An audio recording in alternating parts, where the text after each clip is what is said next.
The storm came without mercy. In the high mountains of Aspen, Colorado, the wind howled like a wounded animal, ripping through pine trees and piling snow along the narrow roads until nothing looked familiar. By nightfall, visibility was near zero. Locals stayed in, huddled near fireplaces, grateful for roofs over their heads and power still running. But up the slope, far above the town, in a sleek glass and steel mansion that overlooked the frozen forest like a fortress, one man sat alone, exactly the way he liked it.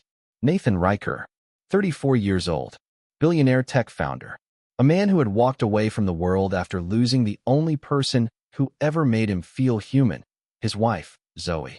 3 years had passed since the plane crash, and with each passing season, Nathan had withdrawn further from the noise, the people, the complications. His mansion was a marvel of engineering, self-sufficient, climate-controlled, and most importantly, isolated. The gates were locked. The roads were buried. There were no neighbors within a mile radius. He liked it that way. The silence wasn't empty. It was safe. Until the knock came. It was sharp, sudden. 3 quick raps against the heavy oak door that cut through the storm like a scream. At first, Nathan thought he imagined it. The wind did strange things in the mountains. Sometimes branches slapped the windows. Sometimes snow shifted and thudded off the roof. But then it came again. A pause. Then 4 more knocks. Louder. More desperate. Nathan set down his glass of bourbon. For a long moment, he didn't move. He stared toward the entryway like it might disappear if he looked away. No one should be out there. His driveway was covered in 3 feet of snow. The security gate hadn't opened in weeks. No deliveries. No visitors. No exceptions. And yet, someone was knocking. Pulling on a thick hoodie, Nathan walked down the long hallway toward the front door.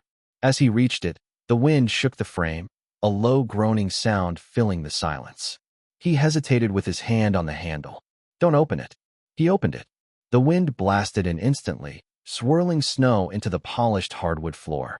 Nathan had to brace himself against the sudden cold, eyes narrowing against the flurry. At first, he saw nothing. Just white chaos. Then, a shape. Small. Shaking. A child. She couldn't have been more than 8 years old. Her coat was too thin, soaked through, hanging off her tiny frame. A knit hat sagged over her ears, weighed down by snow. In her arms, she held a bundle wrapped in an old hospital blanket. Nathan blinked.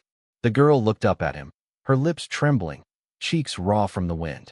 Her voice barely carried over the storm. Please, she said. We just need one night. Nathan didn't move. His mind tried to make sense of what he was seeing. A girl, in the middle of a blizzard, with a baby in her arms.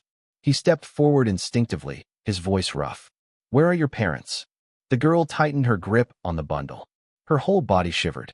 They're not coming back, she said simply. Nathan's eyes dropped to the blanket. A tiny face peeked out, pale, still, red-cheeked. The baby looked no more than 6 months old. Its breathing was shallow. I'm not asking for forever, the girl whispered. Just one night. Nathan glanced behind her. There was nothing. Just trees and snow and darkness. If he shut the door now, they wouldn't survive. That much was obvious. He cursed under his breath and stepped aside. One night, he said. Come in. Quick. She didn't wait. Her boots were soaked through, and they squished against the floor as she stepped inside. Nathan shut the door behind her, locking it. The wind vanished, replaced by the faint hum of the heating system and the distant crackle of a fireplace. The girl stood awkwardly, not sure whether to move. The baby whimpered softly in her arms. Nathan gestured down the hallway. There's a fire in the den. You can warm up there. She walked slowly, careful not to slip. Her eyes darted around the mansion, marble floors, modern art, everything too clean, too quiet. Nathan followed, uneasy.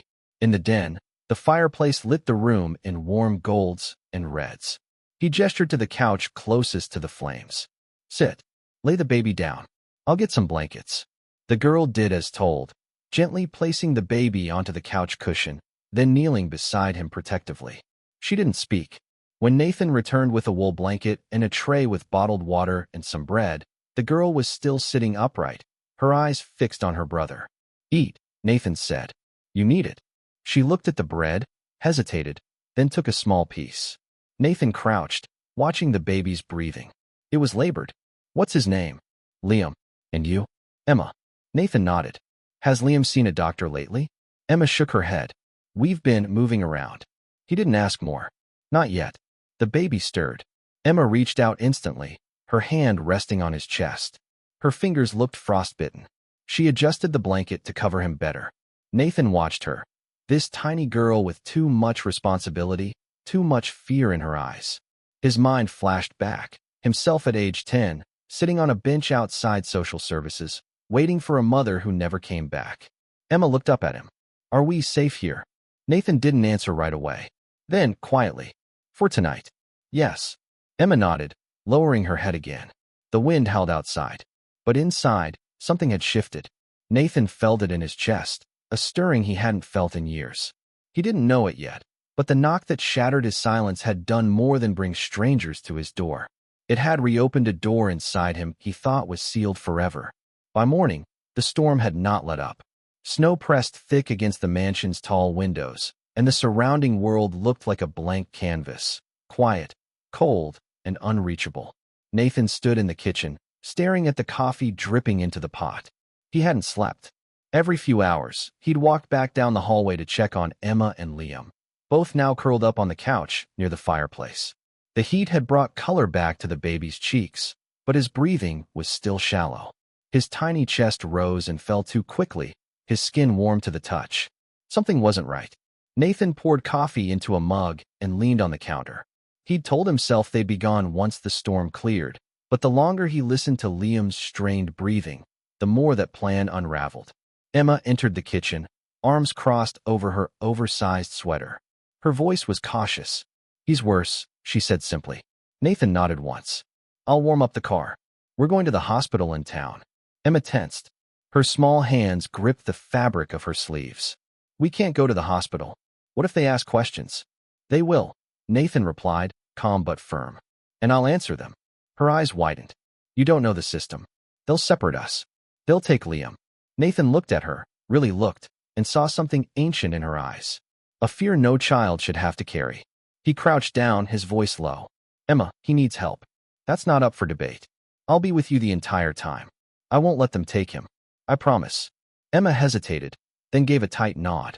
30 minutes later, they were driving down the mountain in Nathan's all-terrain SUV, tires crunching over ice and snow. Liam lay in a nest of blankets in the back seat, Emma beside him, whispering lullabies under her breath. As they neared town, the roads improved. So did cell reception. Nathan's phone buzzed with missed messages, but he ignored them all. The ER at Aspen General was quiet, the staff moving with a sort of efficient calm Nathan had always admired in medical professionals. As soon as they stepped in, a nurse rushed over, eyes falling on the baby in Emma's arms. How long has he been like this? She asked. A day. Maybe 2, Nathan answered. Emma added softly, he gets sick when it's cold, but it's never been this bad. The nurse gestured to a triage bed, and Emma reluctantly let Liam be lifted from her arms. Nathan turned to speak with the admitting staff, giving his name, explaining the situation in vague terms. That's when a second woman approached, late 30s, sharp black blazer, a leather-bound tablet in her hand. I'm Kendra Miles, Child Protective Services. The hospital called us when a minor was brought in without clear guardianship. Nathan frowned. That was fast. Kendra smiled thinly. We don't take chances with infants in respiratory distress. Who are you in relation to the children? I found them outside my property during the storm. I brought them in for the night, and when the baby got worse, I brought them here. Kendra tilted her head. So you're not a relative? No. Legal guardian? No. She took a note, her face unreadable. Then technically, you transported 2 minors across county lines without legal authority. That's a problem, Mr. Riker. Nathan crossed his arms. I saved their lives. That may be true, Kendra said. But the law is still the law. We have protocols. Behind them, Emma's voice rang out in a sharp cry. Don't take him. Nathan turned. 2 nurses were attempting to carry Liam to the pediatric unit. Emma clung to the edge of the gurney, eyes wide with panic. He needs to go for treatment, one nurse said gently. He needs me. Emma replied, desperate. Don't take him without me. Nathan moved quickly. She stays, he said. If you're taking the baby, she stays with him. The nurse looked to Kendra, who gave a slight nod. Emma gripped Nathan's sleeve as Liam was wheeled away. They always say they'll keep us together. But they lie. Nathan knelt. I don't lie, Emma. She didn't answer, but she didn't let go of his hand either. Hours passed. Doctors diagnosed Liam with bronchial pneumonia, exacerbated by exposure and lack of nutrition. They started antibiotics immediately. He would recover, but he would need close monitoring and a legal guardian present. Nathan stood in the hallway with Kendra as Emma slept in a chair outside the pediatric room, wrapped in one of the hospital's thin blankets. I'll apply for emergency guardianship, he said. Kendra raised an eyebrow. Why? Because I'm not leaving them. You don't even know them. You're a stranger. Nathan's jaw tightened. I was a foster kid, he said quietly. I know what happens when the system separates siblings. I won't let that happen to them. Kendra paused. Your name is on 100 buildings, Mr. Riker. You could be anywhere. Why here? Why now? Nathan looked toward the glass window, where Liam slept and Emma curled beside his bed. Because someone has to stay. Kendra sighed. There's another factor. We've located their father. Nathan turned sharply. What? His name is Travis Malone. He has a criminal record, domestic abuse, child endangerment. But he's the legal guardian of record. If he steps forward, you could lose custody before you even get it. Nathan's face darkened. And he wants them back? Kendra nodded. He's already on his way. Nathan exhaled slowly, rage simmering behind his calm expression. Then he's going to have to go through me. Kendra stared at him, measuring his conviction. We'll see, she said. That night, as the snow began to ease and the roads cleared, Nathan sat beside Emma in the hospital room. She was awake, eyes heavy, voice barely above a whisper. He's coming, isn't he? Nathan didn't ask how she knew. Yes. Emma turned to face him fully. Please don't let him take us. Please. Nathan reached out and took her small hand in his. I won't, he said. No matter what it takes. Outside, the storm had finally stopped. But inside the hospital walls, another one was only just beginning. The man arrived the next morning. Travis Malone stepped into the hospital lobby in a worn denim jacket, smelling faintly of cigarette smoke and diesel. He had the kind of walk that filled a room before his voice did, a certain confidence that came not from righteousness, but from knowing how to bend rules just far enough to get his way. Kendra met him at the check-in desk, clipboard in hand. Nathan, seated across the room, rose slowly. You must be Mr. Malone, Kendra said. That's right, Travis answered, scanning the space. Where are my kids? Nathan stepped forward, placing himself between Travis and the hallway to pediatrics. Not yet, Nathan said. Travis raised an eyebrow. And you are? Nathan Riker.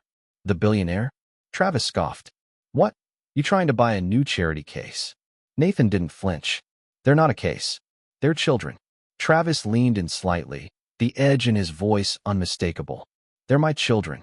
Kendra cleared her throat. Mr. Malone, before we proceed, I need to inform you that there are open investigations related to your past custody. The court will review your eligibility. Yeah, Travis snapped. And until they say otherwise, they're mine. He looked past them toward the pediatric wing. They've been gone long enough. Nathan's fists clenched at his sides. You left them, he said. Travis turned back, smirking. What? Emma tell you some sob story about how I abandoned them in the snow. Don't believe everything that comes out of a scared little girl's mouth. She's dramatic. Always was. Nathan stared at him. She's 8. Exactly. Kendra raised a hand between them. This isn't the place for confrontation. The court will handle this. Mr. Riker, please take a step back. But Nathan didn't move until Kendra physically stepped in front of him.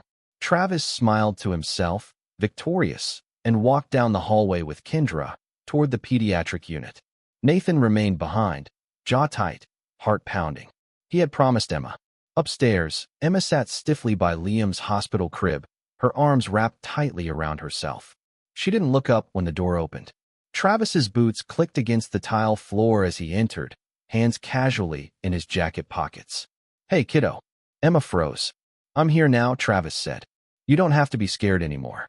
Emma's eyes remained fixed on Liam, who slept peacefully, his breathing steady at last. You left us, she whispered. Travis sighed. I didn't have a choice. Things got messy. I had to sort myself out. But I'm back now. That's what matters. Emma's voice rose, quiet but fierce. You hit Mom. You hit me. That's enough. Travis snapped, suddenly sharp. You're just a kid. You don't understand. She turned to him then, her small face pale but unflinching. I understand you locked me in the basement for crying. Travis looked toward the window. That was a mistake. I told the judge that. I've done therapy. Anger management. CPS has no reason to keep you from me now. Emma stood slowly, placing herself between Liam and her father. I'm not going with you.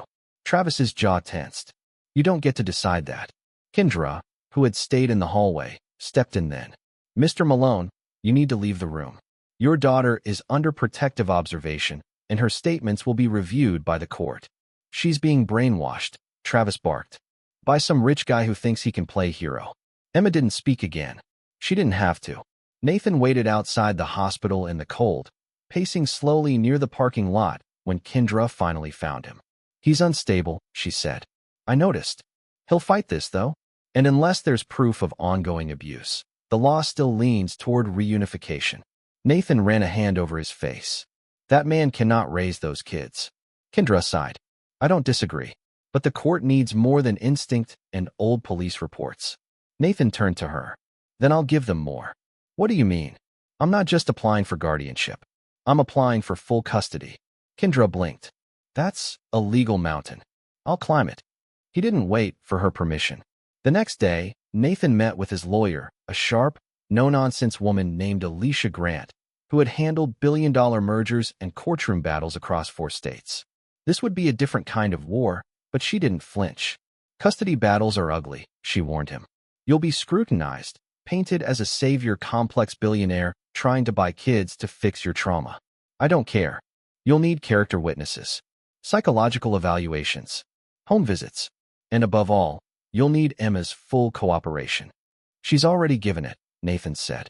But Alicia wasn't finished. Travis Malone still has legal standing, and he has rights, whether you or I like it. Unless the court terminates his parental rights, he can pull them back into his custody the moment CPS ends supervision.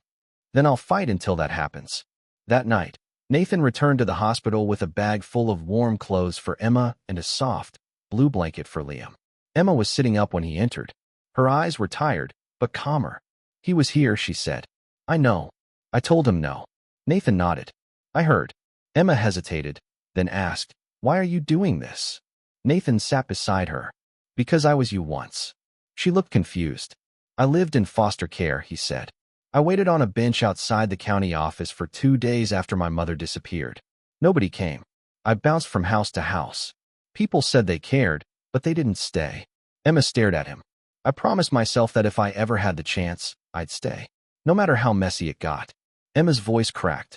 He said I was lying, that I made it all up. You didn't, Nathan said firmly. And even if the court takes time to believe you, I already do. She looked down at her hands. They'll try to take us, won't they? They'll try. And what if they win? Nathan looked at her, eyes steady. Then we make sure they don't. Silence settled between them, heavy but honest. And for the first time, Emma leaned into him. No words, no questions, just a quiet surrender of trust. Nathan wrapped an arm around her small shoulders. This wasn't a rescue anymore. It was a promise. The hearing was set for the following Monday. Nathan Riker had less than 5 days to prove he was more than a well-meaning billionaire with a savior complex. In that time, his mansion, once a sanctuary of silence and solitude, became a hub of quiet chaos. Social workers scheduled home inspections. Lawyers requested documents, tax records, psychological evaluations. His assistant, Kelly, who had managed corporate takeovers and IPOs, now found herself researching child nutrition and assembling a nursery. And through it all, Emma and Liam remained at the hospital, monitored not just by doctors, but by the system. On Thursday morning, a social worker arrived at Nathan's home unannounced. Her name was Sharon Elkins, mid-50s, sharp eyes behind rounded glasses. She walked through every room, inspecting staircases, locks, food cabinets. She opened closets and took photos. When she reached the living room, where a framed photo of Nathan and his late wife sat above the fireplace, she paused. You don't have children of your own, she said. No. You've never fostered. Never applied to adopt. No. She turned to face him fully. Why now? Nathan didn't blink. Because they need someone who doesn't quit. She wrote something down, but said nothing. That evening, Nathan returned to the hospital with Emma's favorite snacks, grapes, crackers, and a chocolate bar, and found her sitting beside Liam's crib, sketching in a notebook. She looked up as he entered. Did the lady like the house? Nathan smiled faintly. She said it was acceptable. Emma nodded, going back to her drawing. Nathan sat beside her. What are you making? She turned the page toward him. It was a picture of 3 people, 2 adults and a baby, standing beneath a sky full of stars. The adults were holding hands with the child between them. That's us, she said. You, me, Liam. Nathan's throat tightened. He reached into the bag and pulled out the chocolate bar, handing it to her. Emma took it, quietly unwrapping the corner. Do you think they'll let us stay? She asked. Nathan didn't answer immediately. I'm doing everything I can. Is that enough? It has to be. But later that night, everything threatened to fall apart. Around 2 a.m., Nathan received a call from the hospital. Liam had stopped breathing. He drove through the empty streets like a man possessed, running red lights, tires screeching as he pulled into the ER lot. Inside, he found a team of doctors crowded around Liam's crib, monitors beeping wildly. Emma was in the hallway, clutching a nurse's hand, crying silently. What happened? Nathan asked, breathless. An allergic reaction, the nurse said. He went into anaphylactic shock. We stabilized him, but it was close. An allergy? To what? We're not sure. Possibly peanuts or tree nuts. It might have come from a snack one of the volunteers gave him earlier. Nathan looked at Emma. Her eyes were wide, terrified. I didn't give him anything, she whispered. I know, Nathan said quickly. I know you didn't. Kendra arrived within the hour. She looked at Liam through the glass, then at Nathan. There will be questions. About what? About supervision.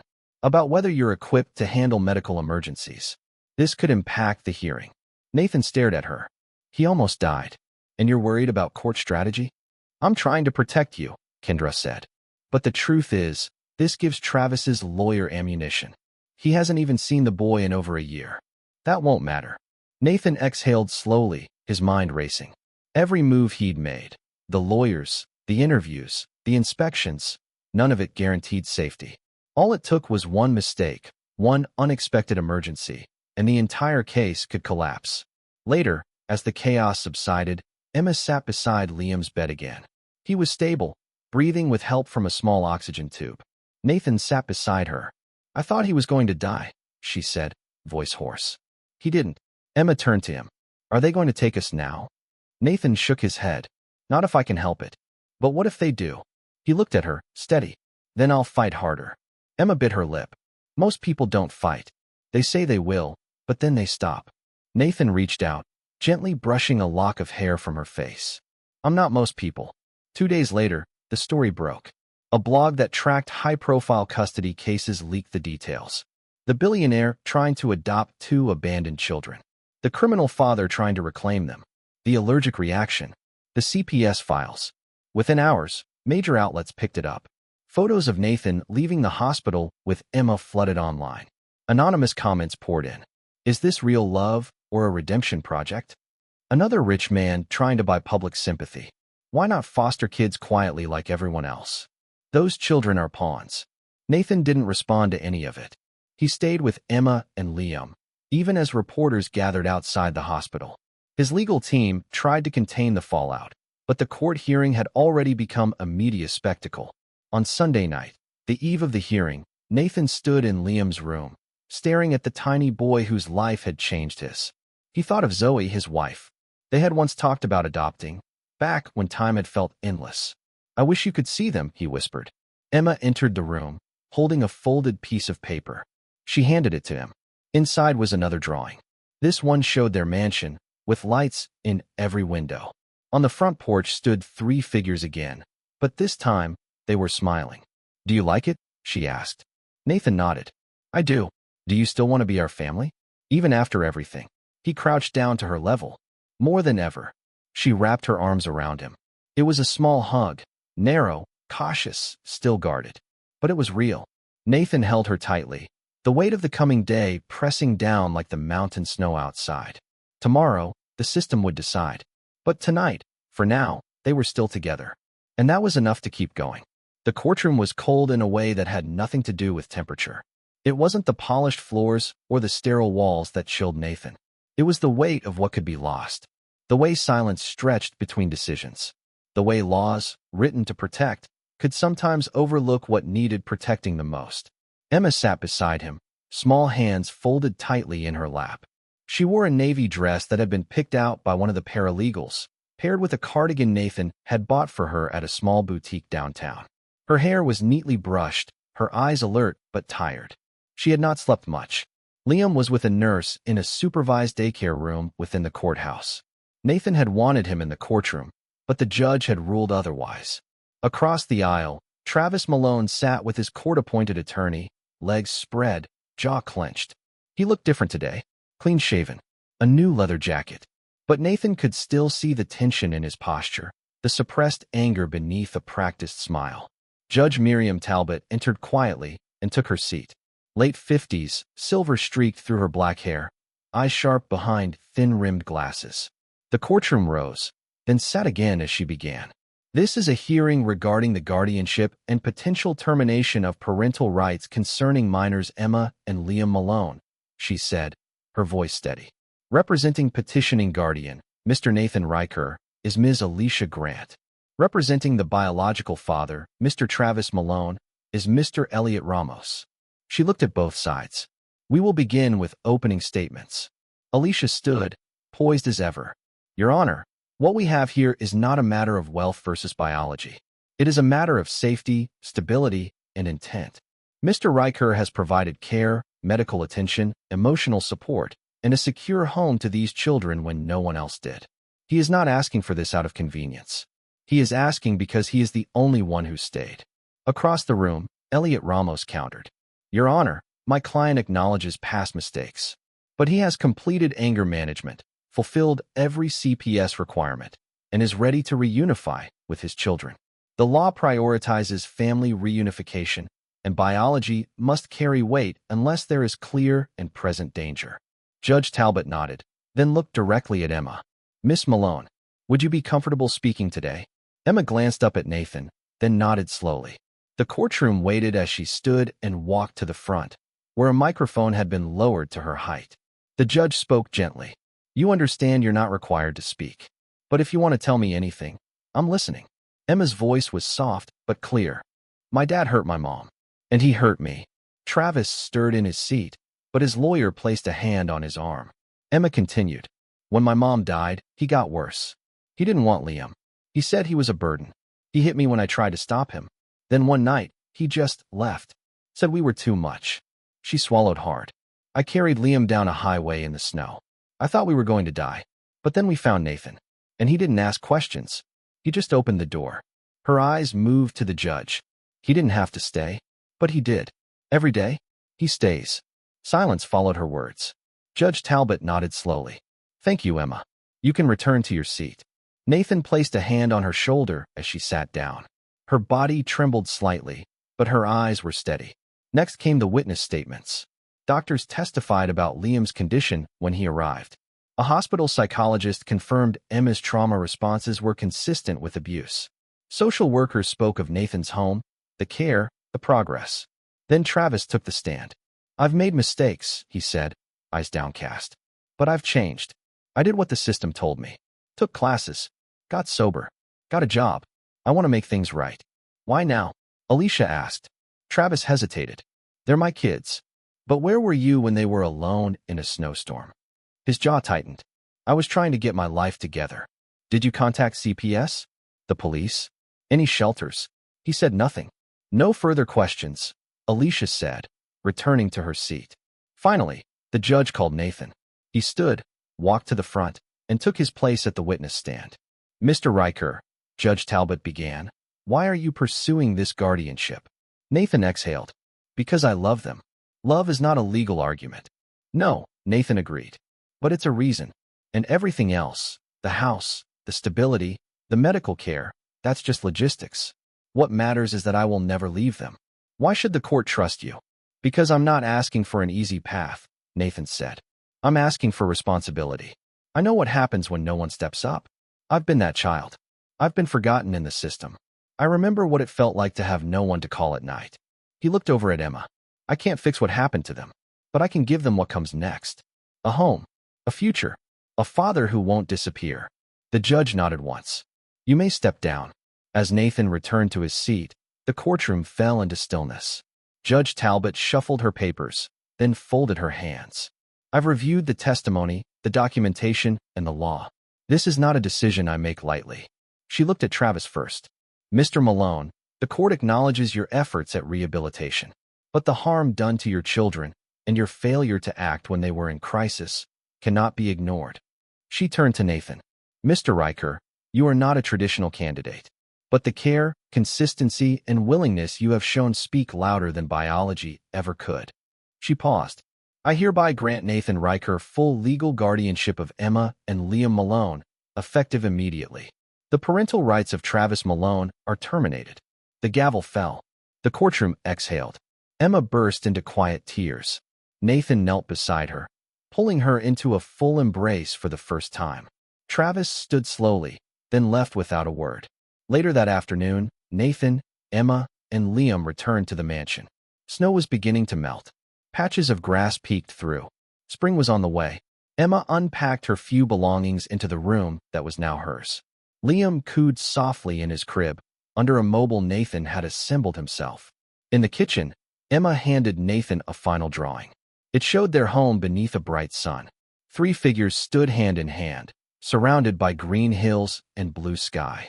At the bottom, in crooked handwriting, were the words, Our Family. Nathan placed the drawing on the refrigerator. Thank you, he said. Emma leaned her head against his arm.